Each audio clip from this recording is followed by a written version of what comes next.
Class of 2021. Here we are last week of April. Keep on going, keep on working hard. I believe in you guys. Okay, last week we were solving systems of equations by graphing, right? And the solution, so here's like a system of equations, right? Your coordinate plane, y-axis, x-axis. We graph two lines. The solution, right, is what? Is where the two lines intersect, right? So that's the solution. Maybe that coordinate is like 1, 1. I don't know. The graph is not labeled, but it is the point where these two lines intersect, right? So we've solved then systems of linear equations by graphing the lines. We've done that. But there are other ways to solve systems of equations. And again, when we say solve, we mean finding the place where the lines intersect. And the new thing we're working with today, this week, substitution method. All right. So, so here we have a system of equations. This is a linear equation. Y is equal to a negative 2x plus 4, right? And also last week, you looked at a linear equation in this form, and we've been saying, that's messy. We don't like it. Solve for y. 1 positive y would be equal to negative 3/5 x plus 2.5, right? Like you could do that, inverse operation, solve it. You have to be able to do that. Cool. So we did that last week, graph them. Now we're using this other thing, substitution method, okay? And what you need to be clear on is that we know what y equals here, right? Just as that simple, you know what y equals. Y is a negative 2x plus 4, okay? That is true. This is also a linear equation, shows you how to graph a line and everything, but just really straightforward. Y is a negative 2x plus 4. Boom. So that's where we get into the substitution method. So let's substitute the value of y into the second equation. And here we are. We've taken the second equation, which is 7x plus 2y is equal to 5. Boom, true story. And we know that y is equal to all of this. So I can rewrite the equation as 7x plus 2, and instead of using y, I'm using a negative 2x plus 4, because y is a negative 2x plus 4. Boom, I put it in, is equal to 5. That's true, right? This is true. And the reason why it's helpful to us is we've now created a one variable equation. X, y is not a part of it. This is just as true as these things, right? Okay, now we're gonna solve. Let's keep on going, step at a time here. So now we've got 7x, that marker's no good. We've got 7x, and now this is distributive property, right? So 2 of all of this inside the parentheses. So we would say 2 times a negative 2x is a negative 4x, 2 negative 2x's. And then 2 of 4, which is 8, right? 2 distributed 4 is 8, is equal to 5. True story. Let's keep on going. So now we've got 3x plus 8 is equal to 5. True story. And now let's go up here. We've got, I'm going to subtract 8 from both sides. I can fit that in, right? Can you even see that? Yeah, you can see that. Okay, so now I've got 3x is equal to a negative 3.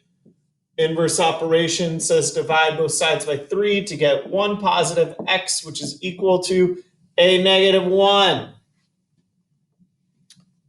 Boom. Okay. So all of this is logical, very straightforward. We know we can graph these two lines. I could turn the second equation into y is equal to mx plus b to find the slope, to find the y-intercept. Math is neat, right? How it's we use the prior knowledge to keep on going. We know that y is a negative 2x plus 4. You know it. So let's substitute it in. That's what we did here in this next step. 7x plus 2 of everything that is y. Y is a negative 2x plus 4. So then we went ahead and used distributive property to get this, to get this, to get this. Inverse operations. X is a negative 1. Right? It is true. Now we're going to continue to use the substitution method. I'm going to go up and I'm going to go back to my first equation here. We'll even mark it as the first equation. And I'm going to say y is equal to a negative 2x plus 4. You believe me, you know it's true. It's right there. That's the first equation. And also true is x is a negative 1. It's true. We proved it. Nobody could convince me otherwise, even you guys. And you guys are super smart. Okay. So y is equal to a negative 2 times x, which is a negative 1 plus 4. Let's keep going. Y is equal to a negative 2 times a negative 1 is a positive 2. Positive 2 plus 4 is 6.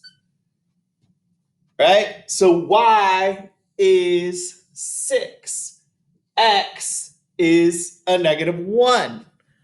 Okay? And what is that? That is a coordinate pair. XY. That's an XY coordinate pair. X is a negative 1. Y is 6.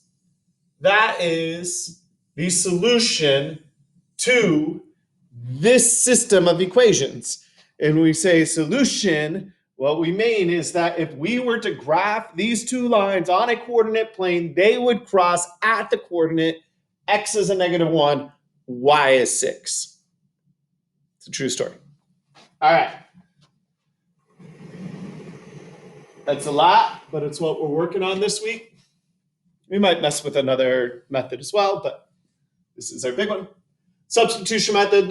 Let's look at another one. This is even a little bit more straightforward, right? There is some creativity and choice involved. You could go either way here. Y is equal to this, y is equal to this. Both are true. They're both linear equations. You choose where you want to substitute. I am going to take equation 1, and for y, I'm going to say y is 5x, right? Y is 5x, y is 5x, y is 5x. And so I could say 5x is equal to 2x plus 3. If that hurt your brain, pause it, look at it, make sense out of it. Y is 5x, so I could put 5x in for y. Now I'm going to solve inverse operations, minus 2x. I've got 3x is equal to 3. I'm going to divide both sides by 3. X is equal to 1. What a nice number. We can even go right back up here. Easy peasy. If x is 1, boom, y is 5. Y is 5. And then that's our solution, 1, 5. If you graphed both of those lines, they would intersect at the point 1, 5 on a coordinate plane. Okay. Practice problems. Give it a shot. Go back, rewatch this if you need. Whatever. System number 1, y is equal to x minus 4. Y is equal to 4x minus 10. Those are two lines. Feel free to graph them if you want to graph them to find the solution, right? Do that too. Then you have x is equal to a negative 2y plus 7, and 3x minus 2y is equal to 3. What? Well, we do know what x is equal to. Use the substitution method. And then here you got a little bit of pre-work to do, right? So I didn't do this just in a practice problem. But, y minus x is equal to 0. So change it around. Solve for a variable. How could you get y by itself or x by itself, one single positive? And then use that to substitute into the second equation. to find the value of a variable. So you're finding the value of a first variable, one variable, x or y, and then going back and using that into an equation to find the value of the second variable. And then you've got a coordinate, and that coordinate is the solution. Go Math Ninjas. You got this.